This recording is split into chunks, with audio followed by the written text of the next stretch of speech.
chapter 14, verse 14. Ready, go. Let all things be done decently and in order. So, ito pong verse ay instruction. At kaman po ng Diyos through Apostle Paul sa church ng Corinth. At sabi niya, let all things be done. Gawin ang lahat. Let all things be done. Ano daw? Decently and in order. Panginoon, Ama, salamat po na natuloy po yung aming simba sa hapon. Salamat po na kahit paano wala mang nagharang sa amin. And salamat na ma-enjoy namin ang araw na ito. Despite na mayroong mga no movement at mga areas, mga puro. At salamat, Lord, sa mga members na karating ngayong araw na ito. At salamat, Lord, sa success team po ngayon ng umaga. Muli, Lord, I beg on you ngayong hapon, tulungan niyo po ako. Bigyan niyo wisdom sa pag-praise na iyong salita. At sana, Lord, ma-absorb namin at ma-apply namin ang iyong mga salita ngayong hapon. Patawad, Ama, sa aming mga kasalanan. Ito po yung aming dalangin sa pangalan ni Jesus. Amen. Thank you. Be seated, please.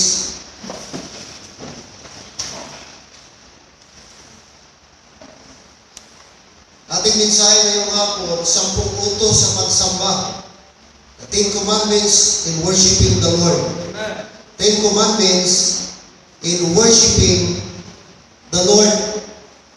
So kung meron tayong 10 Commandments sa Old Testament, sa ating pagsimba kay Lord, meron tayong 10 utos din na dapat natin gawin, gampanan, at dapat natin sundin. Amen? Okay, number 1, makinig. Sabi dito, huwag kang panghuhuli. Dumating ka sa tamang oras na pasimula ng pagsamba. Utos number 1, Brad, huwag kang panghuhuli. Don't be late. Amen, Christians? Don't be late. By coming on time, listen carefully, by coming on time to church, that shows that you're excited. By coming to church on time, that shows that you are interested to learn the Word of God. Yun ay patunay. Patutuo, kapatid, sign na ikaw ay masaya. Sign mo yan na ikaw ay excited na makinig ng salita ng Diyos. Coming to church late, mga kapatid, that shows that God's Word is not important. You are teaching your family, your children, that God's time is not important. Okay? That's why we need to be on time. We need to be on time. Kung tayo, mga kapatid, ay ayaw natin mali sa ibang bagay. May katransaksyon ka, ayaw mong mali, kung pili mauna ka. Take note, Diyos ang iyong katransaksyon pang araw ng linggo. Siya yung gamitin mo. Siya yung kakausapin mo. Siya yung kakaharap mo, kapatid. Kaya sabi dito, huwag kang pahuhuli. Dumating ka sa tamang oras na pasimula ng pagsamba. Napakasarap po, kapatid, kung maging ugaling natin to be on time. Okay? Napakasarap po. Alam niyo, isa sa mga ugali ng Muslim na yung tawag dito, na katangian ng maganda. Always sikapin nila na on time talaga. Pag magpunta yun ang mosque, pero na doon ako sa Sibudan ay, tapos siya, parang galit na siguro siya. Nag-blinker pa siya, nag-hazard pa siya. Sabi niya, tabi-tabi, akala mo kung sino? Akala mo kumulan siya? Sabi niya, malit na daw siya sa kanilang misa, o tawag doon sa kanilang mosque. Ganon sila katindigan. Ganon sila kaseryoso sa oras sa kanilang pananambahan. Muslim yun. Ikaw, anak ng Diyos, ligtas ka. Pag namatay ka, sa langit ang punta mo. Amen? Kaya dapat ang ating pag-uugali, we need to be on time. Huwag natin ugalihin maging late. Pastor, ang dahilan kung malayo yung bahay ko. O sige, adjust mo yung time mo. Mag-adjust ka ng time. Gumising ka ng maaga. Mag-prepare ka ng maaga. Pastor, marami akong anak. Mag-adjust ka. Gumising ka ng maaga. I-prepare mo sila ng maaga. Tama? Sabi nga, kung gusto, may paraan. Kung ayaw, may dahilan. Kaya doon tayo sa maghanap ng paraan. Hindi tayo doon sa maghanap ng dahilan. Lahat ng problema may solusyon. Kaya solusyonan natin. Huwag natin ugalingin na laging late. Nakakahiya sa Panginoon. Maaga ka sa ibang bagay. Maaga ka sa eskwelahan mo. Maaga ka sa opisina mo.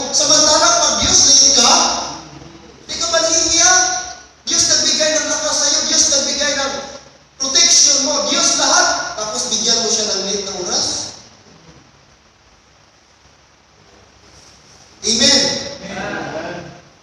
Huwag kang panghuli. Huwag kang panghuli. Don't be late. Don't be late. Be on time. Please be on time. At saka galang, singing pa ngayon. Hindi pa yung simba. Sino nagsabi na hindi simba ang singing?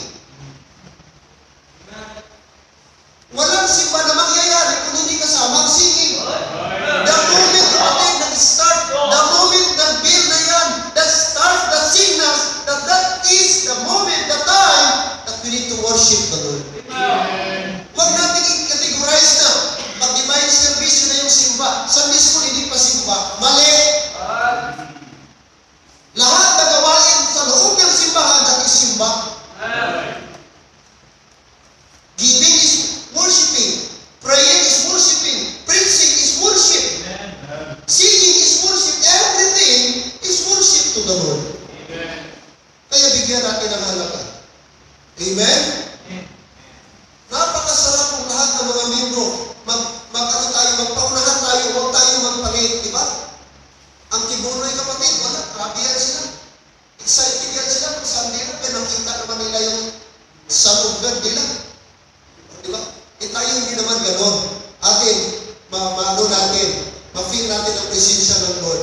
Sabi po ng Psalm 122 verse 1, o sabi ni David, I was glad when he said unto me, Amen? Let us go into the house of the Lord. Nasihan siya, nagalak siya. Nung siya po sinabihan pumunta sa bahay ng Diyos, I was glad when he said unto me, let us go into the house of the Lord. Okay? So dapat ganoon yung ating excitement. Lord, salamat Sunday. Lord, salamat maka-worship ako. Di mo alam kapatid, baka next month, hindi na tayo magkasimba. Di natin alam, baka October, i-declare na, may 14 days quarantine, lahat, walang lalabas. Di kahit prayer meeting, hindi na tayo magagawa. Di kahit ano pa. Ngayon, magsasaya ka, sayang. Manghinaya ka, sayang noong September, pwede pa kami makasimba, di ako nakasimba. Manghinaya ka na lang. Kaya dapat ngayon samantalahin mo. Habang may pagkakataon, pwede ka pang makabalik sa hapon, sa simba ng umaga, Wednesday, samantalahin mo. Kaya ang panahon ngayon natin, kapatid, di natin hawak. Di mo masabi pagka Wednesday, maka-permitting ka pa. Kaya magpapahuli. Ugaliin natin maging maaga sa Panginoon. Diba napakasarap? Sabay-sabay tayong umawit sa Panginoon. Sabay tayong magsamba sa Panginoon. Kaya nga ang Iglesia ni Cristo, meron silang oras, talagang mahigpit sila, brad. Stricto sila. Pagdating sa oras ng pananambahan, kasi para sa kanila, sagrado po yun. Nailaan para sa Panginoon. Pag-late ka, pag sabi ng ganito, suri ka. Hintay ka na lang yan. Or uwi ka na lang ng bahay. Kasi oras-oras talaga. Utos number 1, huwag kang mahuhuli. Amen? Dumating ka sa tamang oras. Quiet ka man o hindi. Sunday school teacher ka man o hindi. Dahil anak ka ng Diyos, yan ang dahilan bakit tayo unahin. Amen. Amen. Pangalawang utos, 10 utos ito. Number 2, isuot mo ang inyong pinakamaayos na kasuotan. Magsuot ng pinakamaayos na kasuotan. Tandaan mo yan. Ikaw ay haharap sa Diyos, ang hari sa mga hari. Tanong ko, bakit pagpatay na maganda ang damit? Wala bang nag-t-shirt na patay? Wala bang nag-sandal na patay? Wala akong nakitang patay na short na ginamayan, giburol. Di ba patay na, pero maganda ang damit? Di bakit ikaw buhay? Di mo makayang magdamit ng maayos. Lalo ng anak ka na ng Diyos. Christian ka na. Kaya gamitin mo. Magsuot ka ng pinakamaganda. Kasi Diyos ang pinagsuotan natin. Hindi ka magsuot dahil magpadayaw ka. Hindi ka magsuot dahil sabihin mo kung anong dahilan. Magsuot ka kasi Diyos ang kaharap mo. Amen.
ngayon Brad, Diyos, hari sa lahat, siya ang kaharap mo, tapos susukutan mo lang siya ng ordinaryo.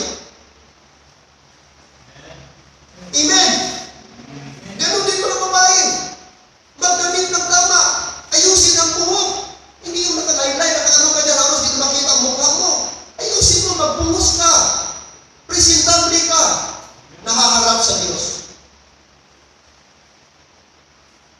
Amen?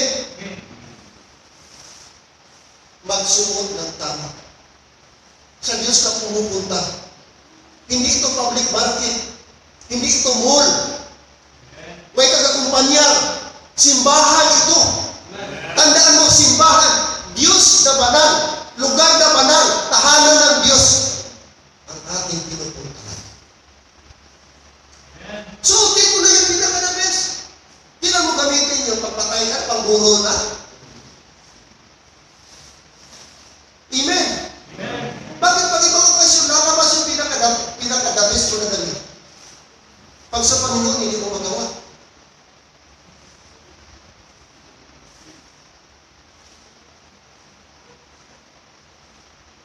Diyan ba tayo?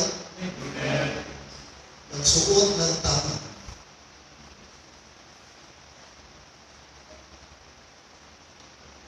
Minsan, paghapon na ng Sunday, iba ng ating suot.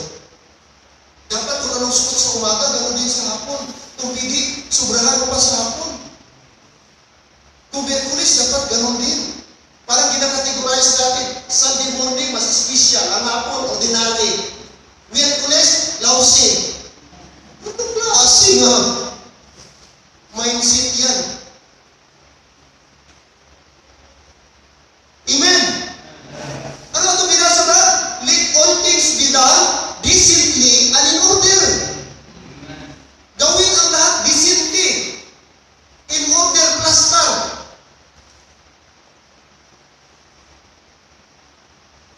Why? Because ang Diyos natin, He is a God of order. Very particular ang Panginoon dyan. Huwag mo gawin mo ano. Dapat organize tayo sa buhay natin. Dapat particular tayo sa buhay natin. God is very detailed ang Panginoon sa buhay natin. Kaya huwag natin basta-basta lang. It is for granted. No. Haharap tayo sa Diyos. Haharap ka sa Diyos. Isuot mo ang iyong pinakamaayos na kasuotan.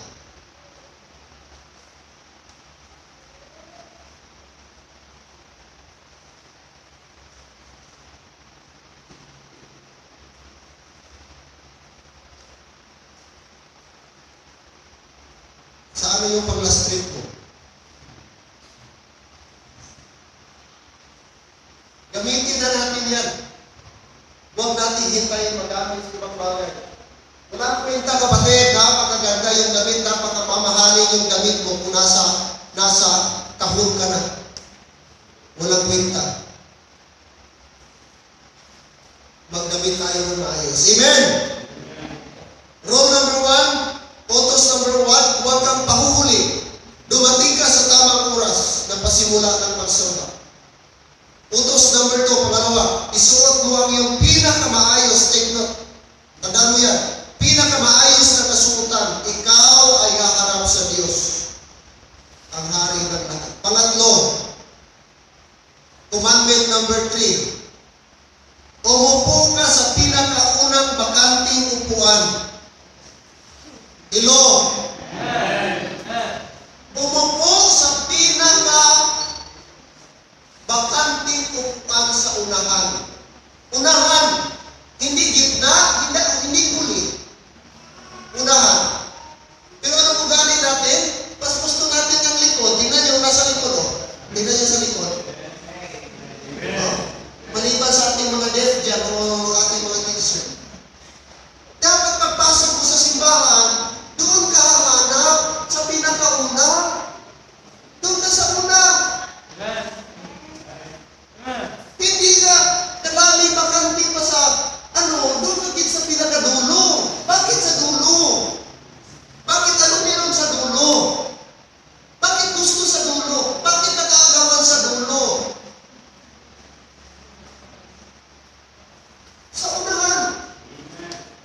ikaw na una. Tapos, diyan ka sa likod. Eh, siyempre, yung huli, puno na ang likod, pupunta sa harap. O tapos, lahat naman na mata, makikita, titignan naman yung nagdating. Tama? Tapos, pag may nagpuna ka, may nakita ka doon, ano man si sistema, ano man yung pangusay, ano yung pangublay ni, ano man eh. Si Brad, may maninaga-balansa sa iyo na bayo, halata kayo, mati-mati damo para sa nakita na negative. Kaya tungod, para ka nga pupo sa likod, nakita mo ang ulihin na nag-abot, tama? Hindi pa ka mo mag-ibig.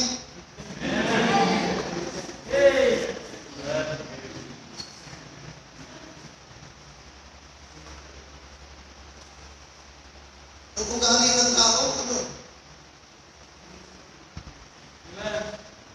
Di ba napakasarap po? Tingnan nyo ang ating mga upuan dyan. Parang mais na bungi-bungi. Huwag na sana tayo kapatid, members. Huwag na tayo dapat maging ugali pa natin, nasabihan pa tayo, forward kayo, forward kayo. Mag-graduate na tayo dapat doon. Pagkita mo, bakit kayo sarap? Dito ako sarap. Pagdapo na ang harap, ikadua. Pag puro ikadalawa, tatlo. Kung talagang puro na mo, doon ka sa likod. Hindi ka dapat sabihan ka pa. Hindi na tayo mga bata. Dapat automatic na yan. Dito ako uupo. Lalo na yung people. Well, of course, naipindihan natin yung mga nanay, may mga anak yan dyan. Pero kung ikaw yung people ka man, bakit nasa likod ka? Dapat dito ka sa harap.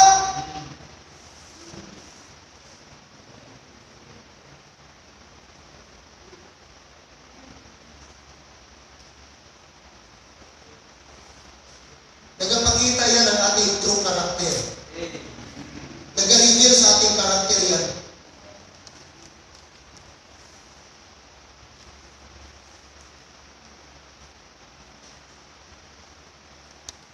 Let all things be done. Tanda natin. Let all things be done decently and in order. Utos yan. Ni Pablo sa Church of Corinth. Kaya itong Church of Corinth, ganoon din. Problematic ito na church. Ang dami dito, mga pasaway ng mga members. Kaya sumulat si Apostle Paul, address sa kanila, gawin ninyo. Kasi mayroong nag-speak in tongues. Blah, blah, blah, blah, blah, blah. Tapos dito na, blah, blah, blah, blah, blah. Ito ba yung context? Pagulo sila. Ang mga babae nagsasalita. Habang may preaching, nakatanong yung iba. Kaya sabi ni Paul, anong sabi ni Paul? 34. O gisaway sila. Ano sabi sa 34? Tingnan nyo. Let your women keep silence in the churches. Hayaan ninyo yung mga babae tumahimik sa loob ng mga kaiglesiyahan, mga simbahan. Bakit? Ang dahilan, for it is not permitted or allowed unto them to speak, but they are commanded to be what? Under obedience. Inutusan sila tumahimik. At anong sabi ng 35? And if they will learn, kung may natutunan sila, narinig sila, and if they will learn anything, take note, anything, let them ask their husbands where? At home, sa bahay sila magtanong. For it is a shame for a woman to speak. Saan? Sa loob ng simbahan. Kahit pagtanong, pinagbawalan sila eh. Kasi magulo nga. May nagtatanong, ka-preaching pa. May nagtatanong, ang babae naman, nag-speak in tongues naman dito yung iba. Kaya dito sumulat siya po sa Paul, ayusin ninyo. Let all things be done. Decently, in order. Yun ang context dito ni Paul. Kaya dapat ganun din sa atin. Kaya natin hinihiwalay ang mga babae. Hiwalay ang mga lalaki. Kasi para maiwasan natin ang malisya. Kasi pangit, hindi maganda din. Babae, lalaki, nagsiksikan. Tapos nagkiskisa ng mga siko. Kaya mas maganda, ang babae, bahala na magsiksikan kayo. At least, kung babae, walang malisya. Di ba paano kung si lalaki niya? O, tapos pag ganun-ganun, kiskis-kiskis na. Amen, Pastor! Amen! O, pinapawala na pala. O, di ba? Kaya ginagawa natin ito. May point yan. Hindi yan, gasta lang na babae dito, doon lalaki. Hindi yan. May dahilan yan, may rason yan. Hindi naman tayong lahat dito. Ang kasama mo, ang katabi mo, mga kasawa lahat. May mga young people, may mga lalaki, di ba? Kaya mas mainam. Kung babae, at least ang isip ko, wala. Sila lalaki. Bahala na magbubuanay sila. Kasi papuha sila lalaki. Iba na lang kung hindi ka pure lalaki. Nasa edad ka lang. Uy! Oh. Ganon ka na. Amen? Kasi ang Diyos na nagbigay ng format, may pattern na dapat ayusin, gamitin. Umayos tayo sa loob ng iglesia. Diyos ito, tahanan ng Diyos. Baguhin natin ugali sa bahay natin. Iba ito, bahay ito ng Diyos. Kung magulo ka sa bahay, baguhin mo yan. Dito, hindi na.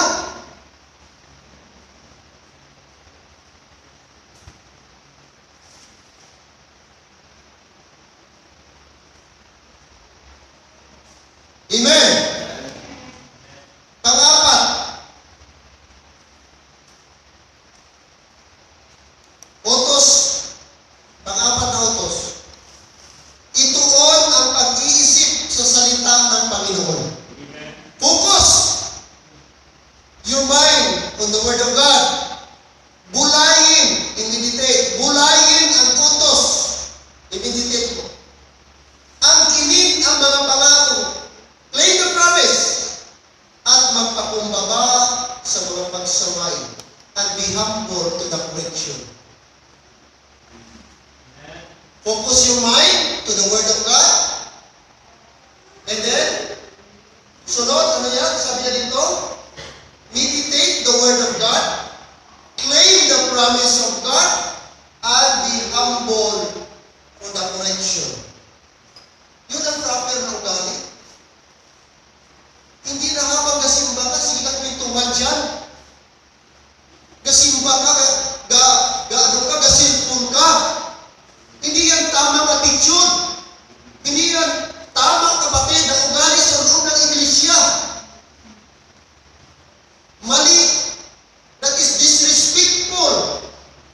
Pagbabastos, paglapastangan sa simbahan ng Diyos. Pag yan ang ating ugali. Hindi ka natakot. Kasimba pa at paningatigin ka na ng laro ni Manny Pacquiao. Sa halip na ang Bible ang iyong buksan, cellphone ang iyong buksan.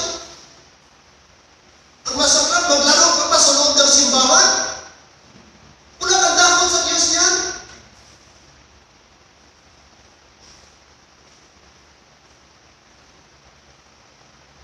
Klaseng ugali yan. Klaseng Kristiyano ka. Bakit ka pa nagsimba? Amen? Nagsimba tayo ito para itaas ang Diyos. Respetuhin, galangin ang Diyos. Yan ang dahilan natin. Nagbihis ka, naligo ka, nag-prepare ka, pumunta ng simbahan, tapos pagdating mo, hindi tama yung attitude mo, nagsasayang ka ng oras. At nagiging stumbling block ka pa sa iba, sa halip na encouragement ka. Ayusin natin yung sarili natin. Itama natin sarili natin. Kung gusto natin ang tunay na pagpapala ng Diyos sa buhay natin.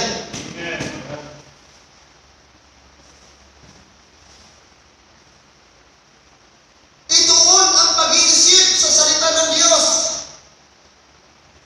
Bulayin ang utos. Angkinin ang mga pangako at magpakumbaba sa mga pagsaway.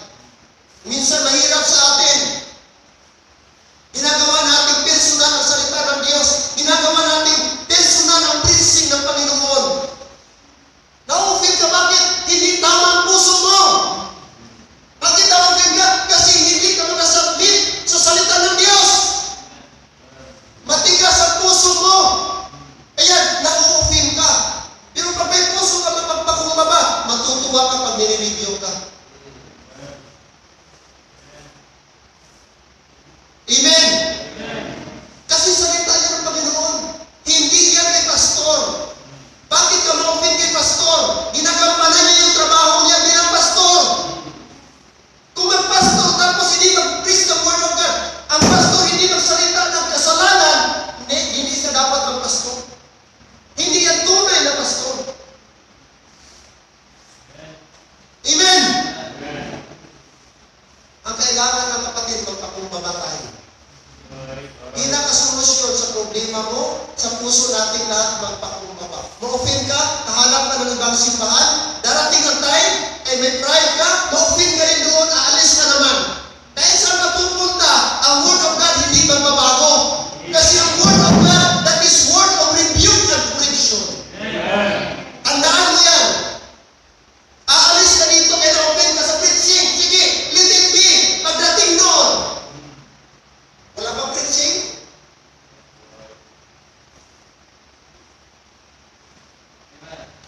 Amen. Di ka lang magpaturo. Di ka marunong mag-submit sa salita ng Panginoon. Yun ang tunay na dahilan. At di ka marunong magpakumbaba. Sabi ng Bible na, magpakumbaba.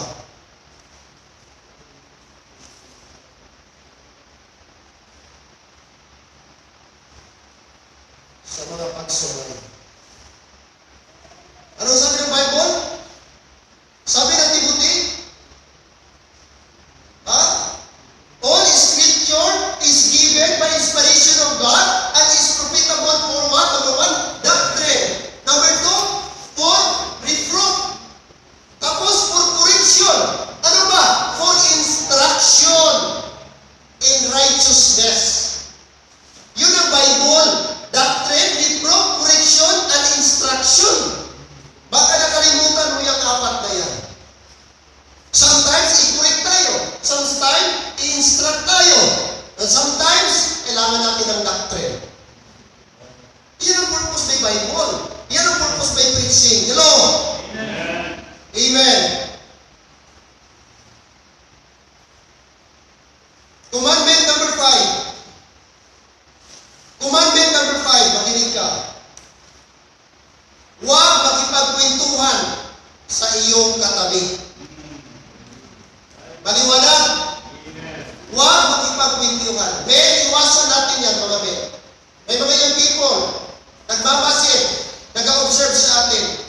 Kung meron kang voice na karinig ka, itago mo lang yan. Magtanong ka mamaya.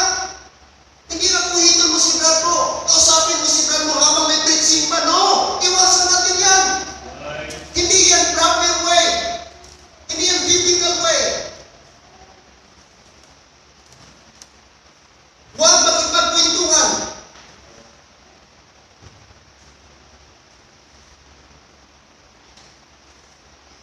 Huwag makipagkwentuhan sa iyong katabi. Huwag mong ilayo sila sa salita ng Diyos. Nag-divert mo yung atensyon. Pag nagsalita ka, na-divert instead, excited na yun, nakinig na yun, nag-focus na yung katabi mo, pero sige nagsalita, nawala na. Kaya ikaw ang kanya i-entertain. Huwag mong ilayo. Hindi ka preach si pastor, preach ka rin dyan. Preach si pastor, mayroon ka rin ibang topic dyan. Preach si pastor, may ibang issue ka rin dyan. Mali. Hindi tama. Ugali sa loob ng simbahan. Sa Iglesia ni Cristo, hindi mo nakikita, grabe sila. Napakasulim sa kanila, napakaseryoso nila. Tingnan mo Kibuloy, tingnan mo sa TV. Pag nagsalita si Kibuloy, preaching time ni Kibuloy, tanan ng mga tao, lahat ng mga audience, napakaseryoso, napaka-focus. Ganon din sa Islam. Gatuwad-tuwad pagalingan sila. Pero concentrate sila. Kasi para sa kanila,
masama. Diyos nun, balaan, sagrado itong ginagawa natin. Walang pinakagad, banal na ginagawa natin na pwedeng gawin ng tao, kundi ang pagsamba sa Diyos. Amen.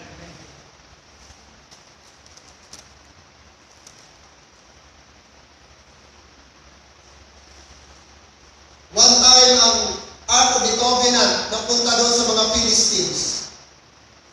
Natalo sila, namatay si Kinso, namatay yung mga anak niya, nalipol yung mga sundalo, tapos yung Ark of the Covenant nandun, tapos, mga kapatid, kasi gumagawa na ng masama during the time of Eli. Grabe ang kasama ng mga tao. Wala na. So, tinawag doon ikapot na wala na ang glory ng Panginoon. Until one day, mga kapatid, nakuha ni King David, na-recover niya ang Ark ng Covenant. So, gusto niya i-travel from lugar sa mga Philistines papunta doon sa Jerusalem, sa Israel. Eh, habang na-travel sila, gilagay nila ng karo. Yung karo, gilagay nila, ipatong nila doon. Tapos, mga kapatid, nag-iwang-iwang kunti. Ngayon, gihawakan ni Uza. Hinawakan niya, may baka matumba, mag-balance. Sabi ng Bible ba, pinatay sa on the spot. Namatay si Uza on the spot. Nalungkot si David, napistud siya sa Panginoon, bakit gano'n? Accidentally mo lang yun. Sabi ng Diyos, gusto ko lang na respetuhin ninyo ang aking Ark of the Covenant. Kasi nag-represent niya ng presensya ng Diyos. Ark of the Covenant. Yung gano'n, dalawang sinuhin, na kanila mga pakpak na gano'n, tapos ang loob doon, is Ten Commandments, tapos yung rod ni Aaron, yun yung nasa loob doon ng Ark of the Covenant. Sagrado yun. Hindi basta-basta. Ang piling humawak doon, maaaring lang ang high priest. Hindi sila piling magamit ng strange fire. Every time mag-offer sila, ganun na secret yun na bagay para sa Panginoon Diyos. Ngayon, ubatog lang kapatid, nag-iwang, hinawakan nito sa pinatay ng Diyos. Ganun ka-stricto ang Diyos para sa Old Testament.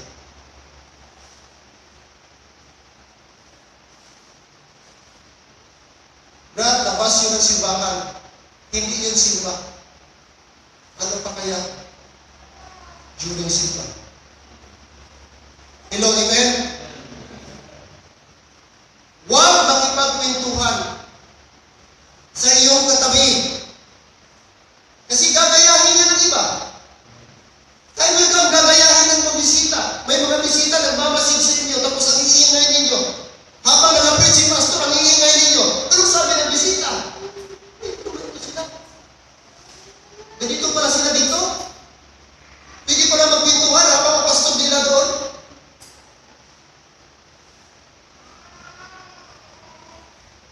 Hello, amen? Diyan pa kayo? Amen.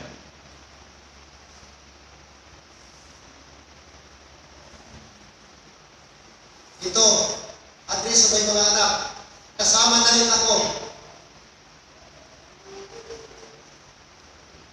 Panganin, Commandment number 6. Kung may dala o kasamang bata, mga parents na may anak na maliliit.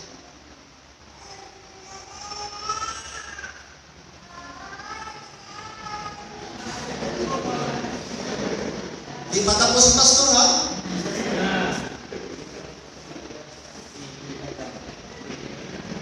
Nag-aagal na si Bibi. Kapagista na.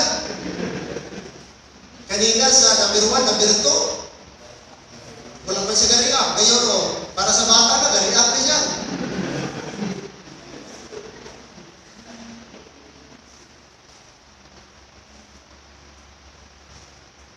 Ulitin ko number 6. Kung may dala o kasamang bata, huwag mong hayaang tumatakbo-takbo. Amen? Huwag mo din daruin ang batang malapit sa iyo. Klaro? Parents, pareho tayo. Kayo na may mga anak. Di ba iwasan ang bata talaga yan? Wala ko yung isip. Hindi na alam ito kung bahay nila o bahay ng Diyos. Wala yan sa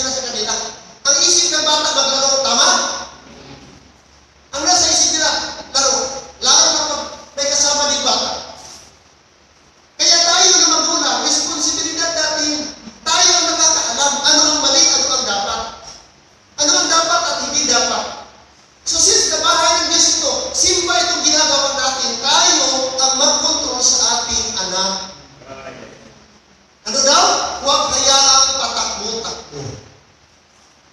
Well, di ba iwasan sa gilid siguro? Ano? Pero iba na yung magpunta dito. Ibang usapan na yung kapatid.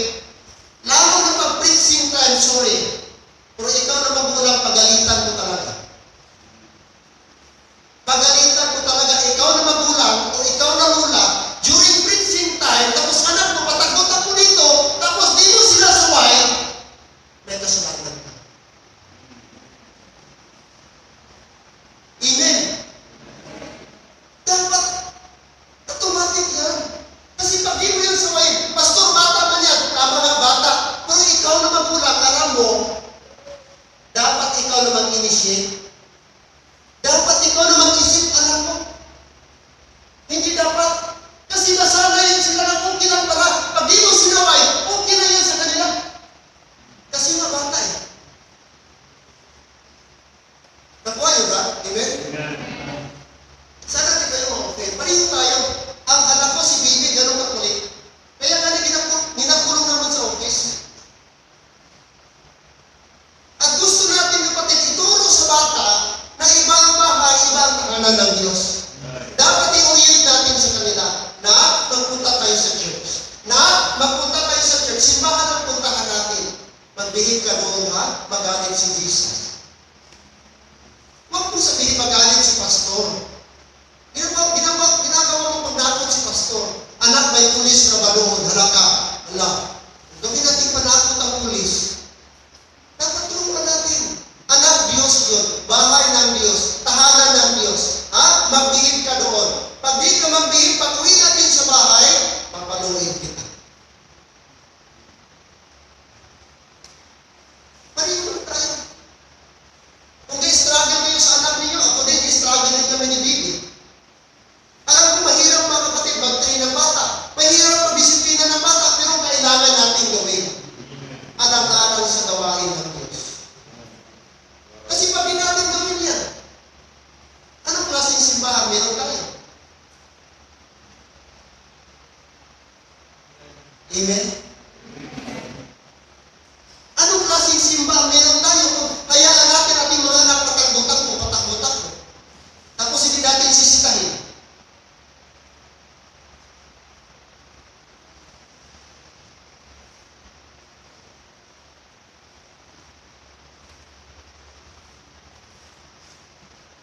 Ano ba?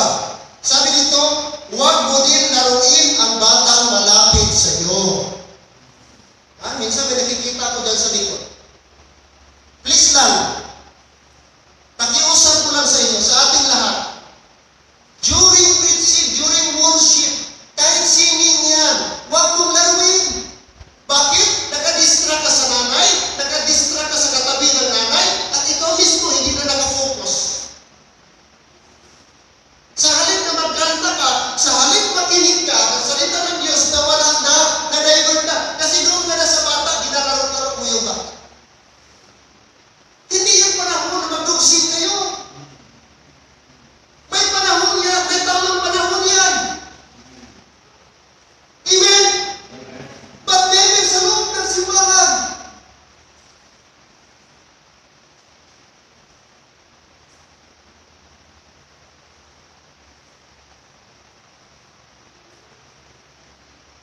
magulang, please lang. I'm telling this with love. At bilang magulang din. Bilang parents din. Gawin natin. Like I said, let all things be done. Yun yung word. Yun yung key word. Yun yung main point. Bakit natin ginagawa ito? Bakit ito gina-emphasize? Let all things be done. Decently and in order.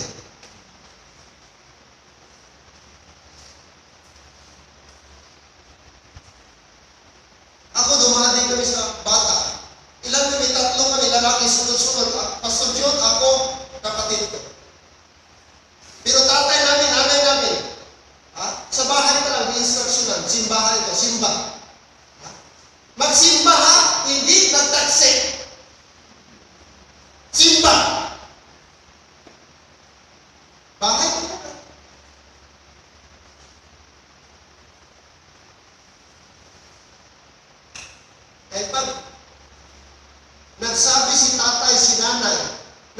mahilig magtaksit tapos nakita ka nagtaksit, may kalalagyan ka.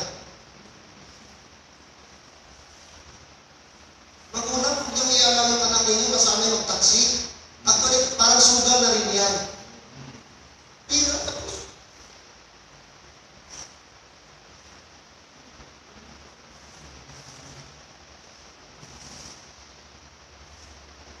Taksit pa lang yan, sa sunod na, mas malaki pa yan. Mag-level up yan, i-upgrade yan.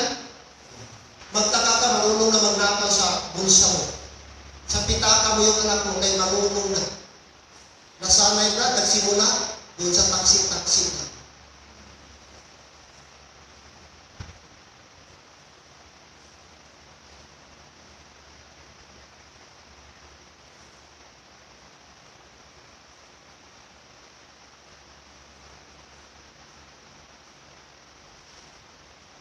Number 7. Diyan pa tayo? Commandment number 7. Huwag palabas-labas o patayo-tayo. Igalang ang presensya ng Diyos.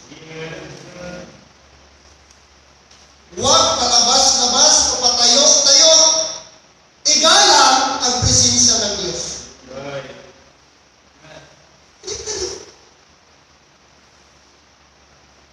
Lalo na pag nandito kayo sa harap. Ikot, labas. Mas maya-maya naman. Kayo naman. Oh. Ano ka ba talaga? Ano ka naiihi? Ano ka? May free time tayo, may break time tayo. Kaya ang purpose, may 10 minutes break tayo. Para kung anong naramdaman mo dyan, nauhaw ka, nagutom ka, whatever, dapat doon mo gawin yan. Personal necessity, nagsisiyar ka, doon mo gawin yan. After that, mga kapatid, wala na. After break time, dito na tayo. Para focus tayo. Salamat na may break time na tayo eh. Para doon mo yan gawin. After break time mo, kung talagang ano, pwede mong tiisin mo. Habang may preaching. Kasi ayaw natin ma-disturb mo yung iba.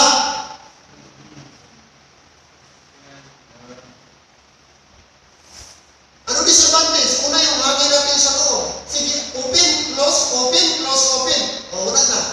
Anong size sa ating aircon? Kaya tuloy din natin na-experience ang aircon, ang lamig ng aircon. Eh, puro hangin na mainit na nasa loob. Ang sa labas, lumalabas. Ang sa loob, lumalabas. Ano natin? Kung pwede ko lang, nandaduhan mo yung mga door dyan eh. Para wala nang maglabas, pasok. Diba? Pero hindi naman ganun. Atin lang. Every time magtayo ka, you're creating disturbance. You're creating disturbance. Iwasan natin. Palabas-labas. Patayo-tayo. Igalang ang presensya ng Diyos. Lalo na yung people. Marami naman yung people, pag palabas-labas, sige, labas-pasok, labas-pasok.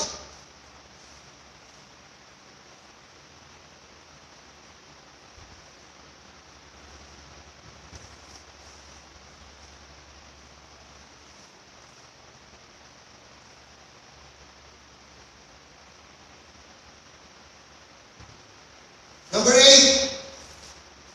Number 8 na tayo, amen? Tandaan number 7, huwag palabas-labas o patayo-tayo. Igalang ang presensya ng Diyos. Number 8, huwag kang kakain o magkakarat habang nananambahan. Ikaw ay nasa bahay-sambahan ng Diyos. Huwag kakain o magkalat. Alam niyo, minsan nalulungkot ako. Bakit, Pastor? Alam niyo kung bakit? Hindi lang kayo kumakain sa loob, nagbibigay pa kayo ng basura sa loob. Minsan, ang daming skeptics generator sa loob ng mga sumbong rock natin. Ginagawa yung basurahan. May mga rapid ng kinti, kung ano-ano na lang. Maawa tayo. Please lang, church, simbahan ito. Hindi yan garbage bin yung lagayan ng sumbong natin.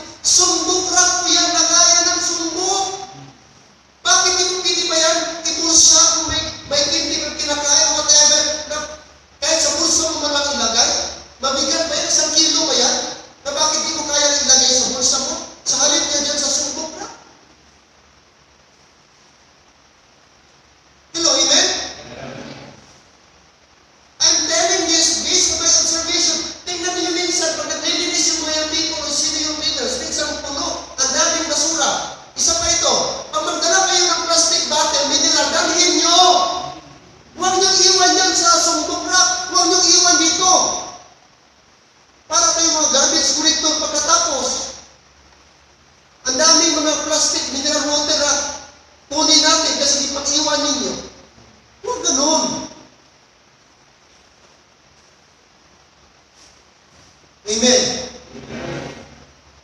Tulungan natin bahay ng Diyos ito. Kung meron man dapat linisin natin ng tama, pagandahin natin ito. Kasi Diyos dito ang nagmamay-ari. Hindi pastor. Tayo kapatid, atin itong lahat. Linisin, imintin natin. Sabi nga, keep this area clean. Kung ang ating gobyerno na, bawal magkalat dyan sa harap ng City Hall. Ginamintin nila ba? Ginamanicure nila yung halaman, ginatrima nila. Yung bricks nila dyan, ginalinisan, may nagamintin. Di ba rin dahilan yan na dapat imintin natin ang Iglesia ng Diyos? Pag nakita mo, pagpasok mo may mga rapper, huwag ka na magpautos, kunin mo. Pagpasok mo dito, walang walis, huwag ka na magpautos. Kuha ka ng walis, magwalis ka. Amen? Di ba siguro yan mahirap? Dito ba dito bahay? Oo nga. Pero sino nagmamayari? Di ba Diyos? Saan ka ba nagsisimba? Di ba dito? Dito kasama ba kumakain ng espiritual mo? Di ba dito? Di bakit ka sabihin mo? Hindi ba dito aking ano? Hindi. Dapat may malasakit tayong lahat. Ano bang makita mo dito na pili mong gawin? Gawin mo na. Tahanan ito ng Diyos.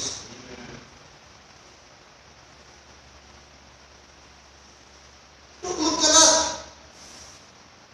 Ayun, after ng preaching nito, wala pa na makita mga rapper dyan sa loob. Amen? Kung saan ay magbutang ng snowbird yan, rapper ng snowbird o whatever yan, white rabbit yan, o ano pa dyan. Skyflix dyan, o ano pa dyan mga ginabaon nyo. At isa pa, magkain tayo. Magkain tayo ng tama sa oras ng kain. Mag-breakfast ka. Amen? Kumain ka ng tama, mga magulang. Sanayin ninyo yung anak ninyo kumain sa bahay. Para dito pagdating ng church, wala pa simba, wala na. Puro na biskuit dito sa ilalim. Eh bakit ang anak ninyo nagkakain na ng biskuit? Hindi. Pakainin nyo na. Subukan niyo yung anak ninyo. Hindi na gawin ninyo kahit na dito. Loob ng simbahan.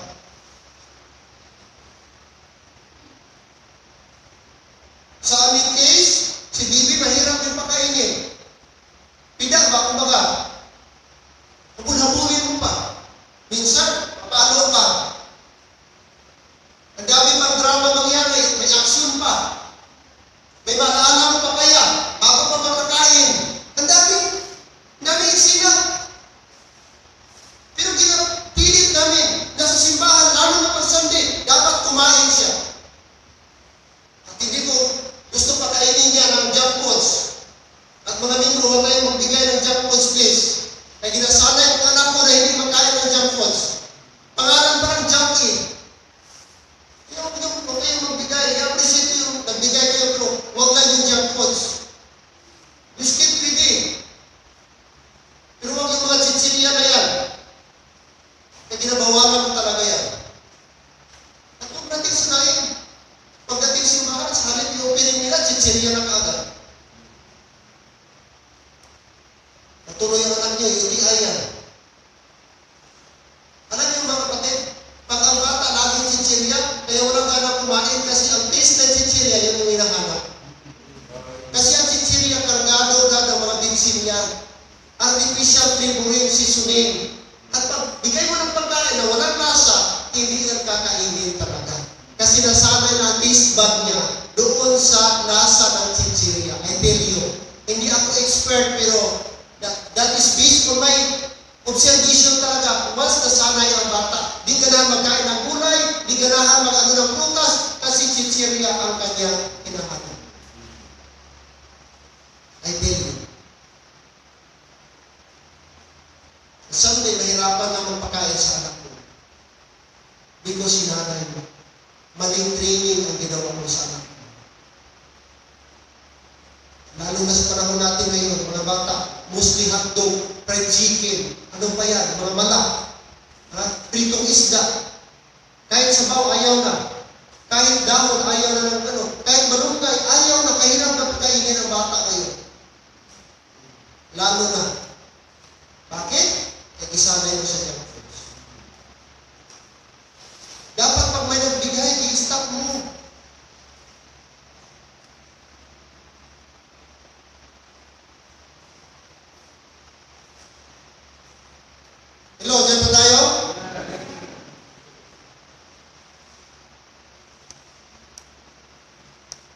Commandment number 9. Dalawa na lang. Number 9. Commandment number 9. Huwag maging maramot. Masayang magbigay ng mga handog.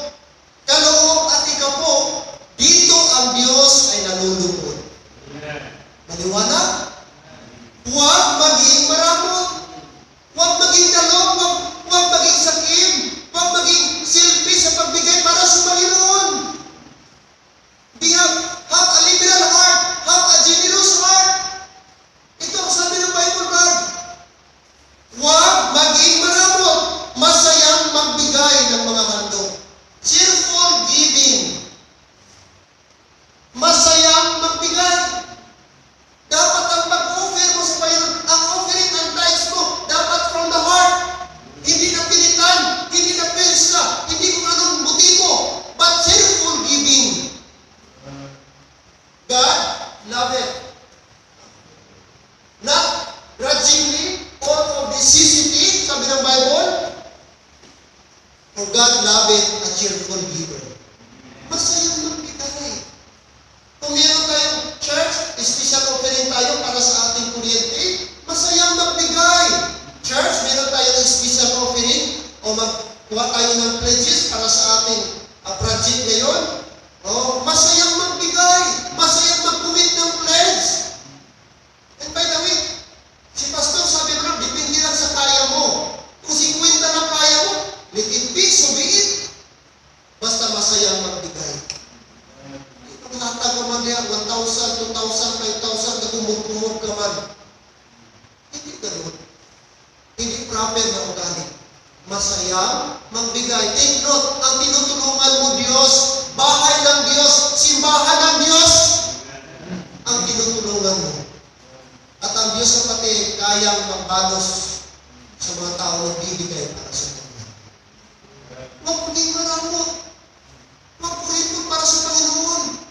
Diyos puriputan mo, kahatag kusog sa imo, Diyos kahatag kaalam sa imo, nakasurvive ka, nakakaon ka, nakatulog ka, nakamugtaw ka, tungkol na sa Diyos, pero nalukan mo ang Ginoo, huwag ka mahuya. Palapangayon ka sa Ginoo, kusog ka mga ayon sa Ginoo, karon ang imo kahit lang gamay na, 10% sa income mo, dalukan mong Diyos. Huwag ka nang huya sila. Sa 110 pesos ipangayon niya, sa 1,100 lang, 900 na bilhin sa imo, dalukan mo ang Diyos. Tanan i-provide sa Ginoo sa imo. Pagkaroon dalukan mo ang Diyos. Mahuyak ka. Mahuyak ka.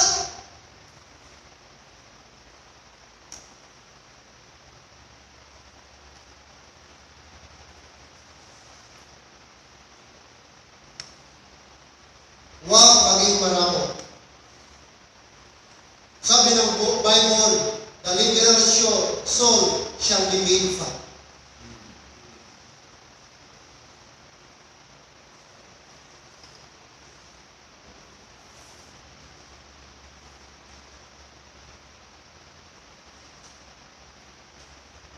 And finally, Amen. Nasuot kayo sa sapatos, mga sandal ninyo. Number 10 na. Commandment number 10. Huwag magmadali sa pag-uwi. Huwag magmadali sa pag-uwi. Amen? Makipagkamustahan sa mga kapatid at mga bagong mananampalataya. Huwag madaling mag-uwi. Makipagkamustahan sa mga kapatiran at sa mga bagong mananampalataya. Lead ka na kabot, gano'n ikaw mag-una-una, buha dayon. Pwede magaling ka palapit kay Pastor. Pastor, salamat sa mensahe. No, para dito sa akong tanan ko ng birkin, Pastor ba? 1 to 10, ako dito tanan. Pero Pastor, happy niya ako ng Pastor. Salamat din, Pastor. Amo na kasi sa tamat. Nabisag gina-review na ito sa pulong sa Diyos, pero nalipay, nagpasalamat, kaya ang pulong sa Diyos naging pag-istorya.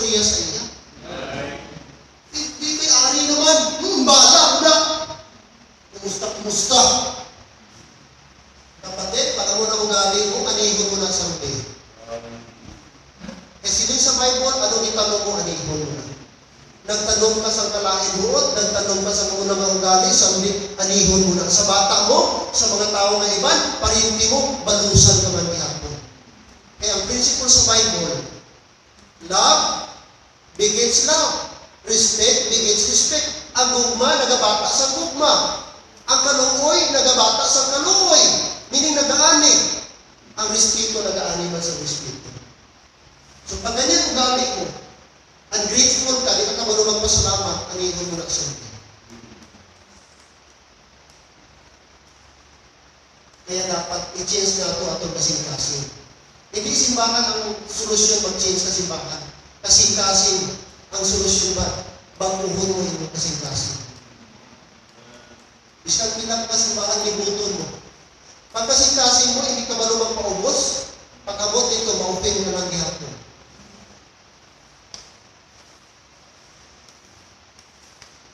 Amen. Yes, ma-open ka mo sa ako, kaya ginawalihan ka mo. So be it, let it be.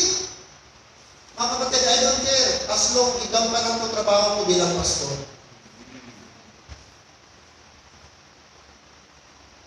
Pero ang tao magpatulog ba, musulbitan, panalaginan sa Diyos.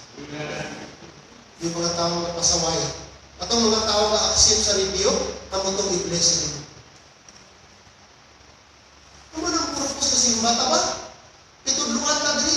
Parang magsimbahan ng hospital, napapulong ka. Nata spiritual na problem, ginapulong ka din, gina-anesthesiahan ka, gina-operahan ka, ginadapatan ka sa bulong. Yes, operahan ka, sakit na. Pero ang resulta, mag-ayaw ka. Sakit mo, daladalahon mo lang. Di ba, balik mo, balik pa, naupigan pa. Na-dislocate, daladalahon mo lang. Hindi mo pa kahilo. Ay, kapatid, mag-antos ka, daladalahon mo lang. And someday, Brad, mapingkaw ka. O na lang ka. Tinaaman, may mo bang ipahilot, ipabayan mo ang imo mabalik. Oh, naunay someday, away na. May kung ipapatibatian ka. Pero mga kapatid, ang muna ka. Hello, amen? Ang mga sa spiritual life na, pawala ka lang, ginareview ka na sa tulong sa Diyos, ginabuhay ka na, pero kasi kasimutik ka. Kapatid, mag-suffer ka gihapon sa mga. Hindi dapat. Malipay ka kung ginareview ka, ginatundukan kita, kay tulong na sa Diyos. Ang sabi ni Paul, am I therefore become your enemy because I tell you the truth? Nahimo ba ko ninyong kalaban, kaaway? Bangod kita, i-istoryahan ko mo sa kamatuuran? Hindi dapat. Yes, sometimes Brad, sakit ang kamatuuran, pero kinahanglan. Kaya para na sa ito. Amen? So I hope thinking ko mag-mens. Amigon ka mag-blessing. Review sa atong tanan, reminder sa atong tanan, pero para na sa atong kaayuhan. Walang ibang kapatid, mag-enjoy kundi ikaw. Kung gawin mo ito, mag-submit tayo sa Word of God. Magkipagkamayan. Nay, salamat. Sister, salamat. I'm happy. Biskan pang hapon lang ka, happy yan ko. Sige lang, bawit ka sunod, pang-aga naman ta. Oh? Di ba ganun? Di ba happy? Salamat ba? Kita-anay kita. Oh. May mga bago tayo dito. Kumustahin natin. Magkaagada. Pag ano, hindi galing makalapit ni Pastor. Ilan lang. After preaching ni Pastor, maglapit. Pastor, salamat sa preaching. Pastor, salamat sa message. Ilang mga membro. Kailan ko ikalapot 5. Paano magpasalamat? Hindi. Naigo ka, wala. Pasalamati. Kaya pulong lang sa Diyos. Ako kapatid, anong pulos magsimpa ka? Kung walang istorya ang pulong sa Diyos sa inyo. Sayang.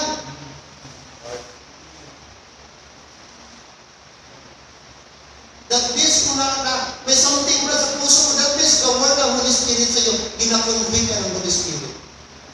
And you should be happy for that. Amen? Kumusta? Fellowship. Ang iba dito, Sunday lang tayo magkita. Ang iba, wala Wednesday. Kaya fellowship. Bahay mo ba? Lagi ka yan. 24 hours na sa bahay mo. Kaya pag-spend na 5 minutes kay sister, kay Brad. Usap-usap tayo, Brad. Kumusta? Brad, wala ka itong Wednesday ba? Nag-miss kita, Brad. Kasama ka? Ay, ganito. Brad, kumusta? Kasi simpleng kwentuhan lang.